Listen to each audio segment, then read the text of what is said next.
So Bo Jackson only had to retire because he was too strong. Wow, he is like a mythological figure. He is. So you guys don't have folk tales, you just have stories of Bonus and Jackson? We have folktales. But Batman does not count. Of course America has folklore, but we call them tall tales. Aha, this is most intriguing. For example, Paul Bunyan. Did he fight a dragon or did he rush 221 yards against the Seahawks of Seattle? No, but he was very tall. And he had an ox. Okay. Who is blue. Oh. And it's also very tall. And They're both tall. okay. And do they face a great obstacle or? Well, they're like really, really tall. that is it? Dude, what are you not getting? It's a tall guy with a tall ox and they're tall together. But where is the drama? Where is Okay, fine. There's John Henry. Who is this? An incredible guy. He's a freed man and a steel driving man who defeats a drilling machine in a contest and then dies of exhaustion.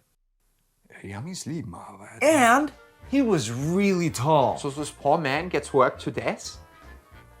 No, look, it's about the resolve of the human spirit and how black people give their blood and This sweat. is very bleak. Oh, all of a sudden the German wants an uplifting story. So far you have told me a story of a tall man who gets worked to death and then another story of a tall man who is just tall. And he has a tall blue ox. Is this why you call them tall tales? Because everybody is tall? What? No, that's not it at all. It's very lazy writing just to make all the characters tall. Well, that's not what's happening here. We have stories of dragon slayers on headless Oh, pirates. whatever, we have nautical tales too. Oh, yeah, you do? Yeah, we have Alfred Bulltop Stormlong, who's a famous sailor. And he was said to be really...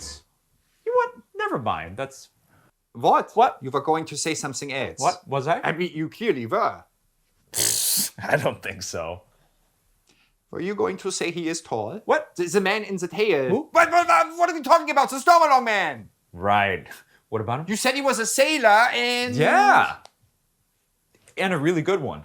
And how tall was he? Oh, I'm sure he was of a certain height. Was he tall? I don't...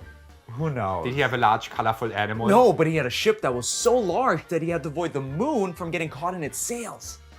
So he is tall. That's fine, he was tall, but that's just a coincidence, okay? It's not only about tall people. America has a vast variety of folklore. Do you have any tall tales about short people? As a matter of fact, yes, one of the most famous actually, Davy Crockett. He was the king of the wild frontier. And I guess he was very tall. Ah, he wasn't. He was only 5'9", so he was pretty short. Well, he wasn't short, right? He was above average height, actually, is what they would say. Because like I always like to say, the average height of a guy in the world is 5'4". So if somebody's like, I don't know, 5'6.5", like then they'd actually be pretty tall. So you know what? You got me, David Crockett. He's one of those tall American folklores that us tall Americans like to write about because we're so tall.